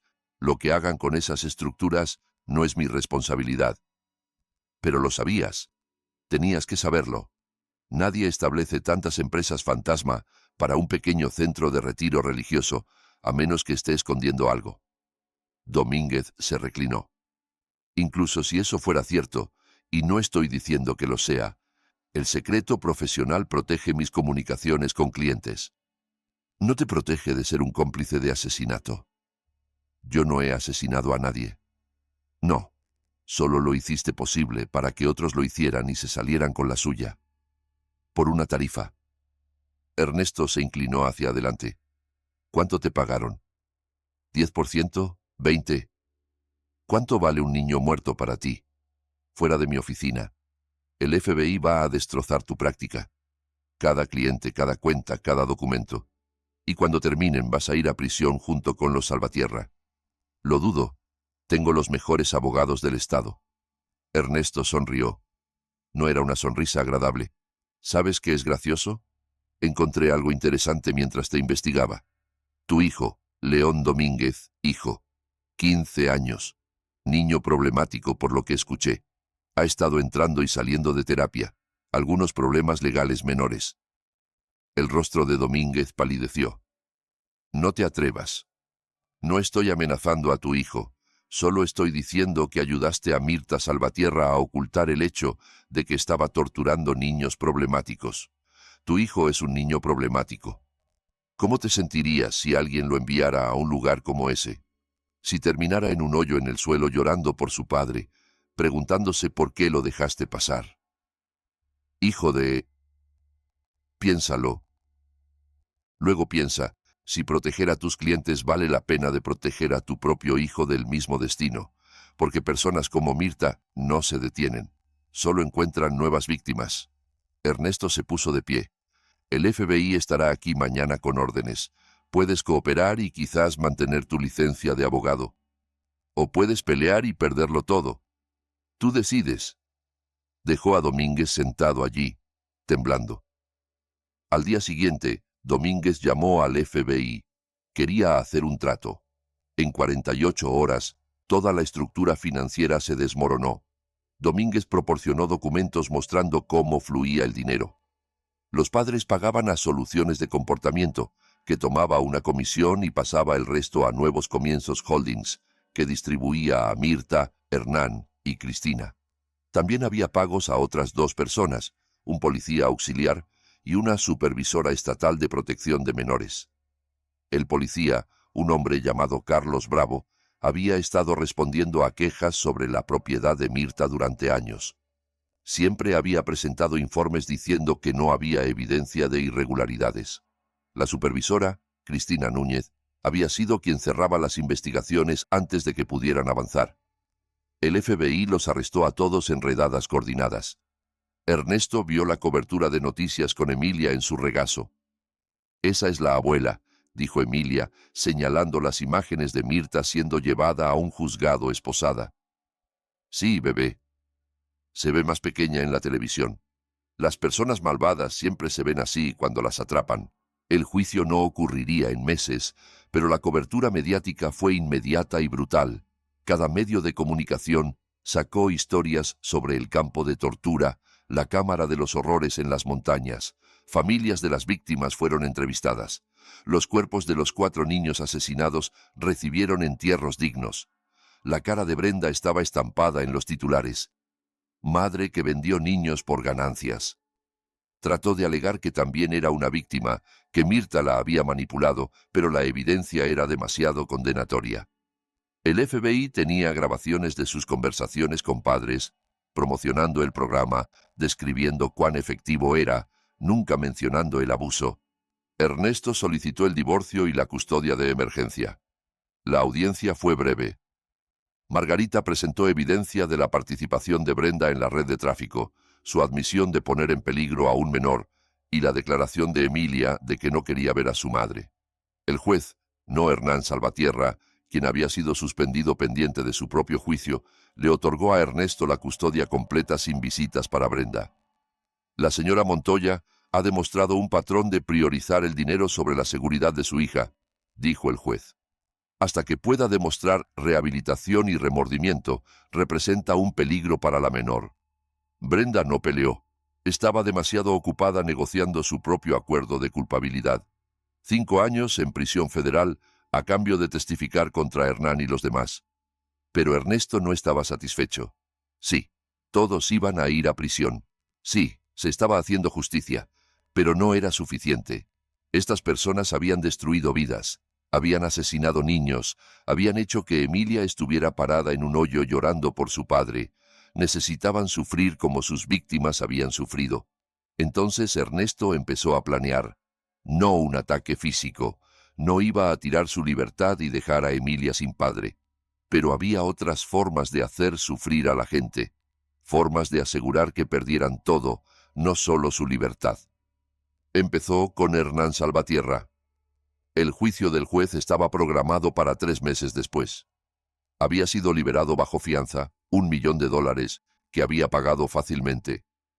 Estaba viviendo en su casa usando un monitor de tobillo, pretendiendo estar confiado. Ernesto empezó a seguirlo. No, obviamente. Sabía cómo hacer vigilancia por sus días en el ejército. Aprendió la rutina de Hernán. Supermercado los martes, almuerzo en el mismo restaurante cada jueves, golf los sábados por la mañana. Y notó algo interesante. Hernán tenía visitantes tarde en la noche. Personas venían a su casa.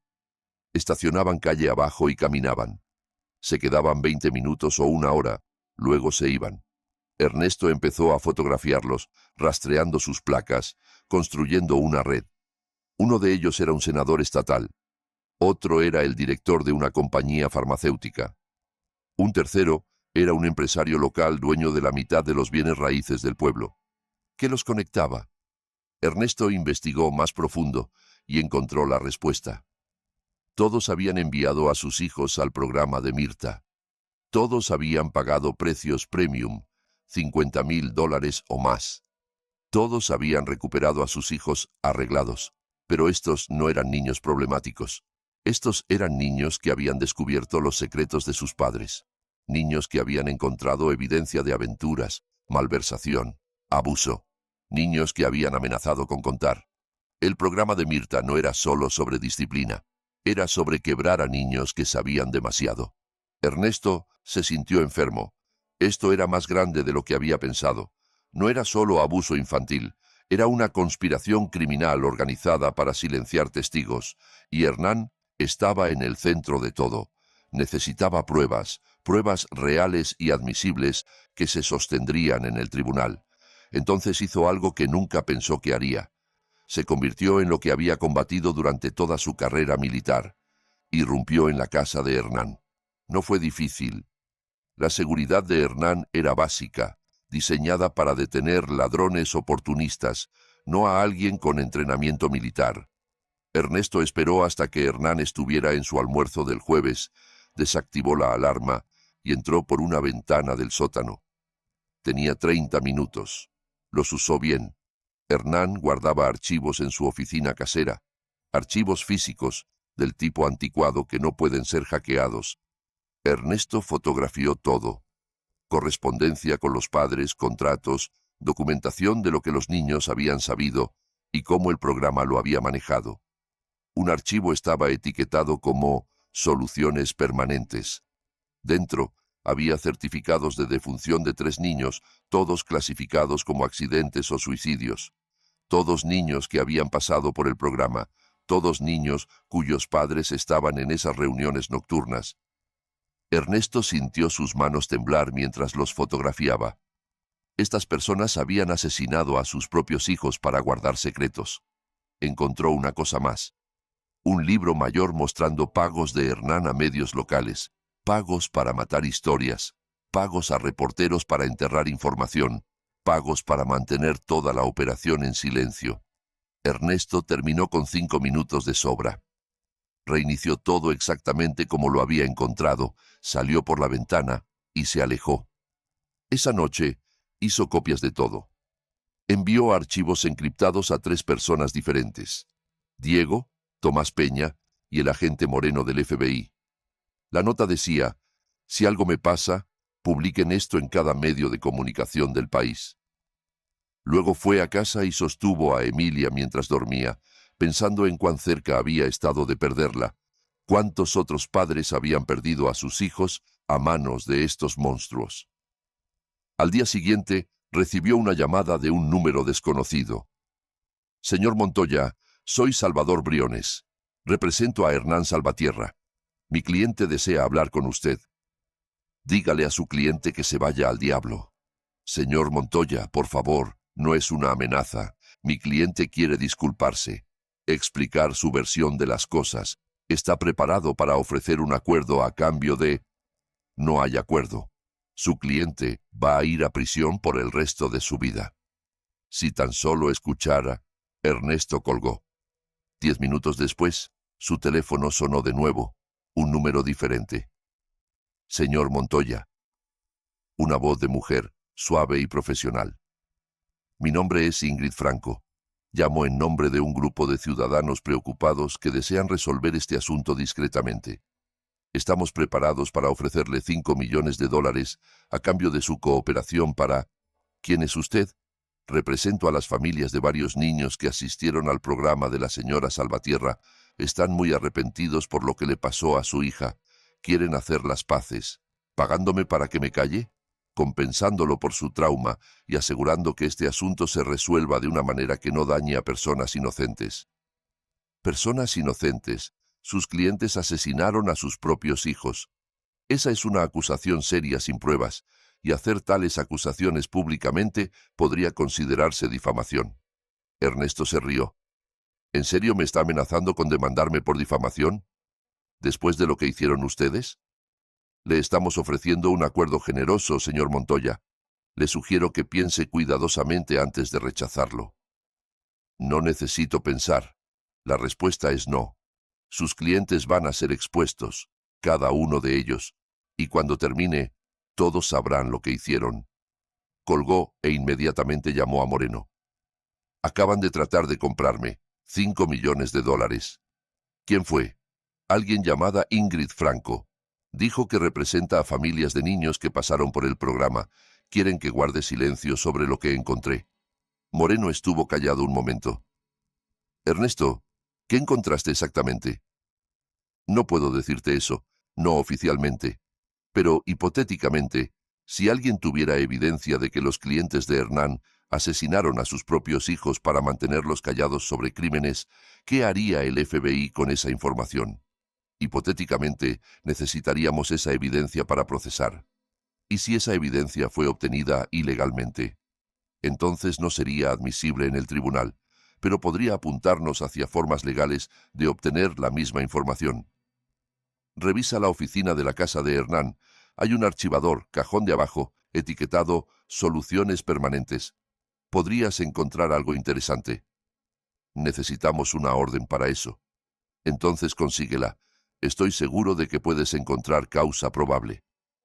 Ernesto, solo consigue la orden, Moreno, antes de que alguien haga desaparecer ese archivo. Moreno debió moverse rápido, porque esa tarde agentes del FBI ejecutaron una orden de registro en la casa de Hernán. Ernesto observó desde calle abajo mientras sacaban cajas de documentos. Su teléfono sonó. Moreno, ¿cómo supiste de ese archivo? No lo sabía. Solo tuve una corazonada. Ernesto, ¿lo que encontramos? Dios mío, estas personas estaban matando a sus propios hijos. Lo sé. Vamos a necesitar que testifique sobre todo. El programa. Lo que le pasó a Emilia. Todo. Haré lo que sea necesario. Bien, porque estamos a punto de acusar a 15 personas más. Este va a ser el caso de tráfico de menores más grande en la historia del Estado. ¡Que cuente! Lo hará. Pero Ernesto, cuídate la espalda. Estas personas tienen mucho que perder. Podrían hacer algo desesperado. Ernesto pensó en eso después de colgar. Las personas desesperadas eran peligrosas, pero no estaba preocupado por él mismo. Estaba preocupado por Emilia. Llamó a Diego. Necesito que hagas algo por mí. Dime. Necesito que lleves a Emilia a algún lugar seguro, fuera del estado, a algún lugar donde estas personas no puedan encontrarla. ¿Crees que irían tras ella? Creo que ya han matado a múltiples niños. No voy a arriesgarme. Conozco un lugar. Mi primo tiene un rancho en el norte, en medio de la nada. Nadie pensaría en buscar allí. ¿Pueden irse mañana? La recojo al amanecer.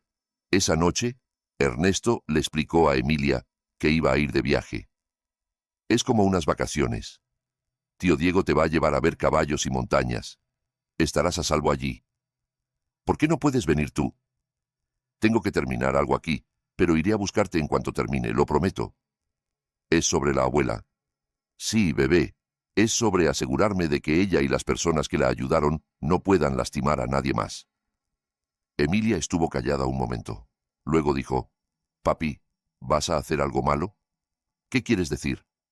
«Como algo que no deberías hacer para atrapar a las personas malas». Ernesto se arrodilló a su nivel. «A veces los adultos tienen que tomar decisiones difíciles. Voy a hacer todo lo que pueda para asegurarme de que esas decisiones sean las correctas. Está bien, pero prométeme que vas a volver. Lo prometo. Nada me va a alejar de ti». Después de que Emilia se fue con Diego a la mañana siguiente, Ernesto sintió el peso de lo que estaba a punto de hacer. Ya había cruzado líneas.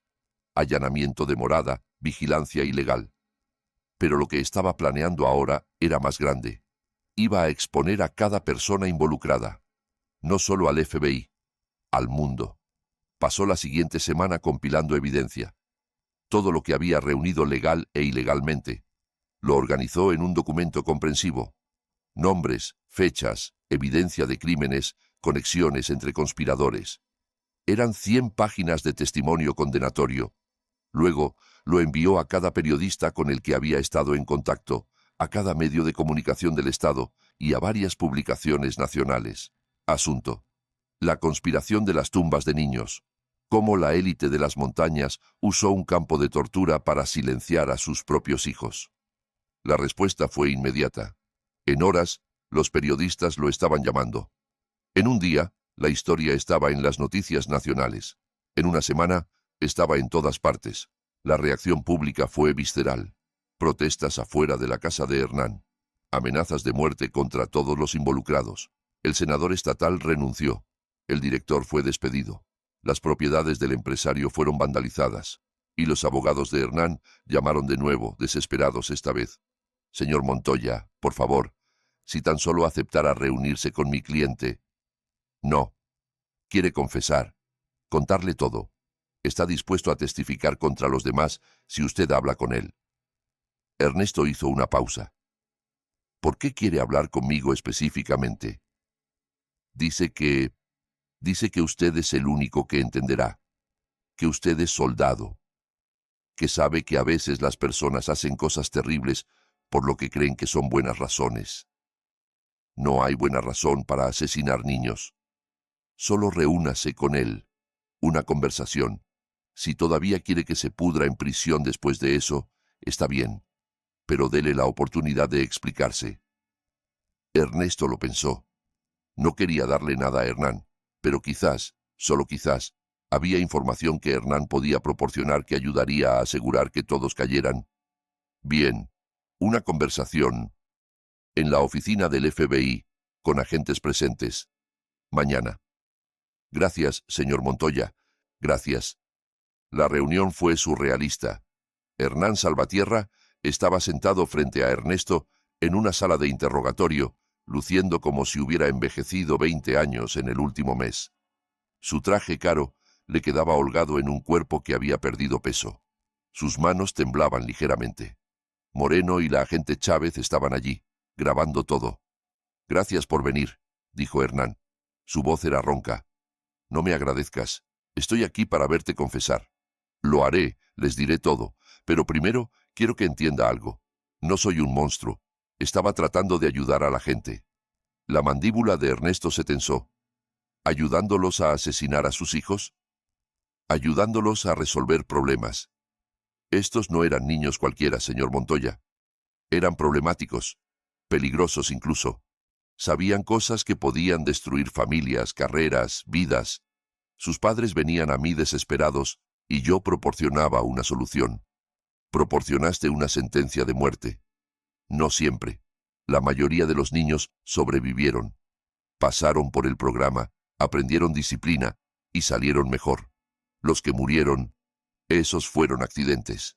Se suponía que Mirta debía ser cuidadosa, pero se excedió. ¿Se excedió? Ernesto golpeó la mesa con la mano. Ella enterró niños vivos. Los mató de hambre. Los golpeó. Lo sé. Lo sé. Y debí haberlo detenido. Pero para cuando me di cuenta de cuán lejos había llegado, estaba demasiado involucrado. Los padres eran personas poderosas. Me habrían destruido si los hubiera expuesto. Entonces dejaste que continuara. Dejaste que más niños murieran para salvarte. El rostro de Hernán se derrumbó. Cometí un error. Fui débil, asustado y codicioso. Y lo siento. Dios, lo siento mucho. El arrepentimiento no trae de vuelta a esos niños. Lo sé. Por eso quiero testificar. Le diré al FBI todo. ¿Quién estuvo involucrado? ¿Quién sabía qué? ¿Quién pagó por las soluciones permanentes? Todo. Me aseguraré de que todos caigan. ¿A cambio de qué? Sentencia reducida. Custodia protegida. Soy juez, señor Montoya. Sé lo que les pasa a personas como yo en población general. Ernesto miró a Moreno. ¿Este trato está sobre la mesa? Depende de lo que nos dé. Si su información lleva a condenas de los demás, podríamos recomendar sentencia reducida. Ernesto se volvió hacia Hernán. ¿Cuántos niños murieron? 7 que yo sepa con certeza, pero podría haber más. Mirta guardaba algunos registros fuera de los libros. ¿Dónde están esos registros? Enterrados. Literalmente, en la propiedad. Hay un cobertizo en la parte trasera, bajo las tablas del piso. Moreno ya estaba en su teléfono. Manden un equipo a la propiedad Salvatierra. Cobertizo del noroeste. Arranquen las tablas del piso. Ernesto miró fijamente a Hernán. Sabías que había más cuerpos y no le dijiste a nadie. Tenía miedo. Eres patético. Eres un cobarde que dejó morir niños para protegerse. No mereces un trato, mereces pudrirte. Por favor, señor Montoya, tengo conciencia. Vivo con esto todos los días. ¿Sabes con qué vive Emilia todos los días? Pesadillas, miedo, el recuerdo de estar parada en un hoyo en el frío helado, pensando que iba a morir. Tú hiciste eso. Tú y tu hermana y todos sus clientes ricos que valoraron sus secretos más que las vidas de sus hijos. Ernesto se puso de pie. Dale al FBI todo, cada nombre, cada detalle. Quizás eso te compre unos años menos de sentencia, pero nada te va a comprar redención. Vas a morir sabiendo que asesinaste niños. Salió. Moreno lo alcanzó en el pasillo. Eso fue duro. Fue honesto. Ernesto tomó un respiro. ¿Consiguieron lo que necesitaban? Sí. Nos está dando nombres que no teníamos. Con su testimonio podemos procesar al menos a una docena más de personas. Esto va a ser enorme. Ernesto. Bien, asegúrense de que lo sea. Asegúrense de que todos sepan lo que estas personas hicieron. Durante el siguiente mes, los arrestos continuaron. El senador estatal, el director, el empresario. 3 padres más que habían pagado por soluciones permanentes. Un doctor que había falsificado certificados de defunción. 2 oficiales de policía que habían encubierto investigaciones. La cobertura mediática fue implacable. Cada día traía nuevas revelaciones. El público estaba horrorizado e indignado. Los políticos pedían reformas. Las organizaciones de bienestar infantil exigían investigaciones. Y a través de todo, Ernesto esperaba en el norte con Emilia y Diego, observando desde la distancia mientras la conspiración colapsaba. ¿Cuándo podemos ir a casa?, preguntó Emilia una noche, sentada junto a la chimenea en la casa del rancho del primo de Diego. Pronto, bebé, cuando sea seguro. ¿Alguna vez será seguro? Ernesto la abrazó. Sí, porque todas las personas malas van a ir a prisión y nunca van a poder lastimar a nadie más. ¿Lo prometes? Lo prometo. Pero esa noche, después de que Emilia se durmió, Ernesto recibió una llamada de Moreno. Tenemos un problema. ¿Qué tipo de problema? 2 de los padres que arrestamos pagaron la fianza. Eduardo Cardoso y Alberto Drew, ambos muy adinerados, ambos muy conectados, y ambos han desaparecido. Ernesto sintió un temor frío. ¿Desaparecido? Huyeron del país. Creemos. Interpol los está buscando, pero... Moreno hizo una pausa. Ernesto, estos tipos saben que tú fuiste quien los expuso. Saben que Emilia es la testigo que inició todo esto. Creo que podrían intentar represalias. Que lo intenten. Hablo en serio. Estos son hombres desesperados sin nada que perder. Necesitas quedarte en el norte hasta que los atrapemos. ¿Cuánto tiempo podría tomar eso? ¿Días? ¿Semanas? Quizás meses si son inteligentes. Ernesto miró a la puerta de la habitación de Emilia. Le había prometido que irían a casa pronto. Pero casa no era segura. Todavía no. Me quedaré. Pero Moreno, encuentren a esos hombres. Encuéntrenlos y tráiganlos de vuelta. Lo haremos. Pero pasaron 3 semanas sin señales de Cardoso o Drew. Emilia estaba inquieta, extrañando a sus amigos y su escuela. Ernesto se estaba volviendo loco, incapaz de hacer nada más que esperar. Entonces, Diego vino a él con noticias. He estado investigando. Fuera de los libros, encontré algo. ¿Qué? Cardoso y Drew no huyeron a Europa o Sudamérica. Todavía están en el país, y creo que sé dónde. ¿Dónde? La familia de Cardoso tiene una propiedad en Alaska. Remota, fuera de la red. Lugar perfecto para esconderse mientras sus abogados trabajan en desestimar los cargos. Los cargos no van a ser desestimados. No. Pero sus abogados son buenos. Podrían arrastrarlo por años. Mientras tanto, ellos viven libres en la naturaleza. Ernesto sintió la ira surgir. Eso no es justicia. No, no lo es. Se miraron. Un entendimiento pasó entre ellos. Si alguien fuera a encontrarlos, dijo Ernesto lentamente, alguien que no estuviera limitado por la jurisdicción del FBI o restricciones legales. Alguien que pudiera persuadirlos de entregarse. Hipotéticamente sí. Hipotéticamente esa persona necesitaría ser muy cuidadosa. Estos tipos son peligrosos. Esa persona es un ranger. Peligroso es su especialidad. Diego sonrió. ¿Cuándo nos vamos? Mañana. Pero Emilia se queda aquí.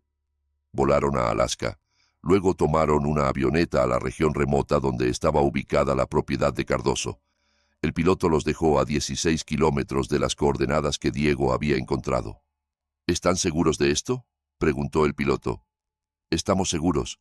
Recógenos aquí en 3 días. La caminata fue brutal. Bosque denso, montañas, ríos. Pero Ernesto había hecho cosas peores en Afganistán. Esto era solo otra misión. Encontraron la propiedad al segundo día, una cabaña grande junto a un lago, paneles solares en el techo, humo saliendo de la chimenea, 2 vehículos estacionados afuera. Están aquí, confirmó Diego, mirando a través de binoculares. Ernesto estudió el terreno. Entramos de noche. No letal, lo reducimos. Llamamos a Moreno. Esperamos extracción. ¿Y si se resisten? Entonces hacemos que no se resistan. Esperaron hasta las 02:00 horas. La cabaña estaba oscura. Ernesto y Diego se acercaron desde diferentes ángulos usando gafas de visión nocturna. Las puertas no tenían llave. Estos hombres se sentían seguros aquí afuera, lejos de la ley. Ernesto entró primero, moviéndose silenciosamente. Encontró a Cardoso en un dormitorio, dormido. Un movimiento rápido, y Cardoso estaba boca abajo con las manos amarradas a la espalda. ¿Qué? ¡Cállate! La voz de Ernesto era fría. Haz un sonido y te noqueo. Cardoso se calló. Diego tenía a Drew en la sala, también reducido. Sentaron a los 2 hombres en el sofá. ¿Saben quiénes somos?, preguntó Ernesto. Eres Montoya, dijo Drew, el soldado. Eres el que arruinó todo. Soy el que los expuso por asesinar a sus hijos. Eso no es lo mismo. No asesinamos a nadie. Sí, lo hicieron. Enviaron a sus hijos a ser torturados y asesinados porque sabían sus secretos, porque valoraron sus reputaciones más que sus vidas. Cardoso habló. Mi hijo iba a destruirme. Encontró evidencia de mis aventuras, mis crímenes financieros. Iba a denunciarme. No tuve opción. Siempre hay una opción. Ernesto se inclinó cerca. Eligieron mal. Y ahora van a pagar por ello. No puedes probar nada. Nuestros abogados nos sacarán. No necesito probar nada. El FBI tiene el testimonio de Hernán. Tienen los registros financieros. Tienen los cuerpos. Van a ir a prisión por el resto de sus vidas. Ya veremos, dijo Drew. Tenemos recursos, amigos en altos lugares. Ya no. Todos los están abandonando. El senador ya se declaró culpable. El director está cooperando. Sus amigos son ratas huyendo de un barco hundiéndose. Ernesto sacó un teléfono satelital. Ahora van a tomar una decisión. Pueden entregarse voluntariamente y quizás conseguir un trato. O puedo arrastrarlos de vuelta esposados. De cualquier manera, van a volver. ¿Y si nos negamos?, preguntó Cardoso. Ernesto sonrió. Era la misma sonrisa que les había dado a combatientes enemigos que pensaban que eran duros. Entonces haré que deseen nunca haber huido. No soy policía. No estoy limitado por las mismas reglas, y realmente no me agradan. Dejó que eso calara. Luego agregó. Pero esto es lo que pasa. No quiero lastimarlos. Quiero que enfrenten la justicia. Quiero que se sienten en el juicio y sean condenados y pasen el resto de sus vidas pensando en lo que hicieron. Ese es el castigo real. Eso es lo que merecen. Cardoso y Drew se miraron. Luego Cardoso dijo, ¿qué tipo de trato? Testifiquen contra todos los involucrados, cada nombre, cada crimen, cada detalle. A cambio quizás les dan 20 años en vez de cadena perpetua. Eso no es mucho de un trato. Es más de lo que merecen, es más de lo que sus hijos obtuvieron. Silencio. Luego Drew asintió. Está bien, nos entregaremos, pero lo queremos por escrito. Llamen a Moreno ustedes mismos. Díganle dónde están. Él arreglará el transporte y un acuerdo de culpabilidad. Ernesto le entregó a Drew el teléfono satelital. Observó mientras hacía la llamada. Observó mientras estos 2 hombres que habían pensado que estaban por encima de la ley se rendían. El FBI los extrajo 2 días después. Ernesto y Diego observaron desde la distancia cómo los helicópteros se llevaban a Cardoso y Drew. ¿Misión cumplida?, preguntó Diego. Todavía no. No hasta que todos estén condenados y encerrados. Sabes que quizás no todos vayan a prisión. Buenos abogados, tecnicismos, tratos. Entonces me aseguraré de que sufran de otras maneras. Estas personas destruyeron la infancia de Emilia. Asesinaron niños. No se van a ir caminando. Volaron de regreso al norte. Emilia estaba esperando. Corrió a los brazos de Ernesto. Te extrañé, papi. Yo también te extrañé, bebé. Muchísimo. ¿Podemos ir a casa ahora? Ernesto miró a Diego, quien asintió. La amenaza inmediata había pasado. Cardoso y Drew estaban bajo custodia.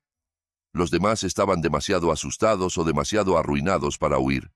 Sí, podemos ir a casa. Regresaron a su hogar una semana después. La casa se sentía vacía sin Brenda, pero a Emilia no parecía importarle. Solo estaba feliz de estar de vuelta en su propia habitación con sus propias cosas. Ernesto la inscribió en una nueva escuela más lejos del pueblo. Un nuevo comienzo, nuevos amigos que no sabían del escándalo, terapia 2 veces por semana para ayudarla a procesar el trauma, y lentamente, dolorosamente, construyeron una nueva vida. El juicio comenzó 6 meses después del rescate de Emilia. Mirta fue primero. La fiscalía presentó un caso devastador. Evidencia física de las tumbas, testimonios de niños sobrevivientes, registros financieros probando que era una empresa criminal. La defensa de Mirta intentó alegar que estaba ayudando a niños problemáticos, que las muertes fueron accidentales, que había sido presionada por su hermano Hernán. El jurado no se lo creyó. Culpable de todos los cargos. 4 cadenas perpetuas consecutivas sin posibilidad de libertad condicional. El juicio de Hernán fue el siguiente. Sus abogados intentaron retratarlo como una víctima de la manipulación de su hermana, pero con su propio testimonio sobre arreglar soluciones permanentes, era inútil. Culpable, cadena perpetua sin libertad condicional. Cristina Salazar recibió 20 años por conspiración y obstrucción. Carlos Bravo, el policía auxiliar, recibió 15. Cristina Núñez, la supervisora, recibió 10. El juicio de Brenda fue el más difícil de ver para Ernesto. Ella lucía pequeña y quebrada en el estrado, llorando mientras describía cómo había estado desesperada por dinero, cómo había creído las mentiras de su madre sobre ayudar a los niños. El fiscal no fue comprensivo. Le mostró al jurado grabaciones de Brenda promocionando el programa a padres, describió los $100,000 que había ganado, detalló el sufrimiento de los niños que había enviado. Emilia no asistió al juicio. Era muy joven, y los abogados acordaron que su testimonio por videoconferencia era suficiente. Pero Ernesto estuvo allí cada día, observando a la madre de su hija ser condenada por conspiración para cometer abuso infantil. 5 años. Cumpliría al menos 3 antes de ser elegible para libertad condicional. Los juicios de los otros padres se prolongaron por otro año. Cardoso y Drew, fieles a su palabra, testificaron contra todos. El senador estatal recibió cadena perpetua. El director recibió 30 años. El empresario recibió 25. En total, 23 personas fueron condenadas por la participación en la conspiración de Nuevos Comienzos. Cientos de años de tiempo en prisión. Millones en restitución a las familias de las víctimas. Pero para Ernesto, la verdadera victoria fue ver a Emilia sanar. Lentamente, las pesadillas se desvanecieron. Empezó a sonreír de nuevo, a hacer bromas, a jugar con amigos.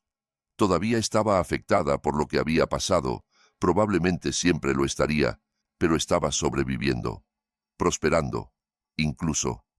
2 años después del rescate, Ernesto estaba sentado en un tribunal de familia para la audiencia final. La jueza, una mujer que había revisado toda la evidencia, todos los testimonios, lo miró a él y a Emilia. Señor Montoya ha hecho un trabajo admirable criando a su hija bajo circunstancias extremadamente difíciles. El tribunal determina que usted es un padre apto y amoroso. Los derechos parentales de la señora Montoya quedan permanentemente terminados. La custodia completa se le otorga a usted. Emilia le apretó la mano. ¿Eso significa que mamá no me puede llevar de vuelta? Nunca, dijo Ernesto. Eres mía para siempre. Esa noche tuvieron una celebración tranquila en casa. Pizza, helado, una película. Solo ellos dos, como había sido durante 2 años. «Papi», preguntó Emilia durante la película. «¿Sí, bebé?» «Gracias por salvarme». Ernesto la abrazó. «No tienes que agradecerme. Para eso son los papás». No todos los papás. Algunos de esos niños, sus papás eran los malos. Lo sé, y lamento que no tuvieran a alguien que los protegiera. Pero tú te aseguraste de que los malos fueran castigados. Te aseguraste de que no pudieran lastimar a nadie más. Lo intenté. Hiciste más que intentar. Ganaste. Ernesto pensó en eso. Había ganado. Sí. ¿Pero a qué costo? Su matrimonio había terminado. Su hija estaba traumatizada. Familias habían sido destruidas. Vidas se habían perdido. Pero Emilia estaba viva. Estaba sanando. Estaba a salvo. Y las personas que la habían lastimado estaban encerradas para siempre. Quizás eso era suficiente. Quizás eso era la victoria. 5 años después, Ernesto estaba en el patio trasero de su nueva casa, un lugar más pequeño en un mejor vecindario, más cerca de la escuela de Emilia. Ella tenía 12 años ahora, alta y segura, capitana de su equipo de fútbol. Las pesadillas eran raras. La terapia había funcionado. Iba a estar bien. Daniel Guillén vino para una parrillada, como hacía cada mes aproximadamente. Se habían vuelto amigos cercanos después de todo.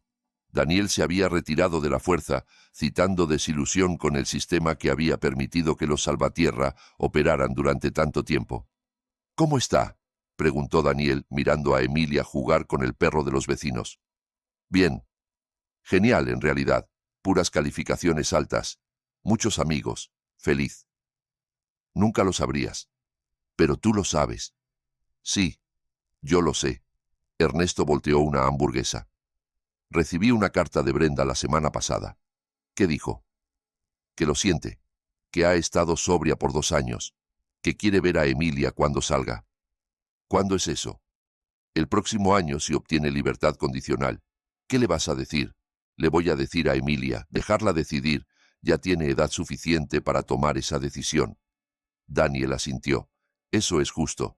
Comieron en cómodo silencio por un rato. Luego Daniel dijo, «¿Sabes?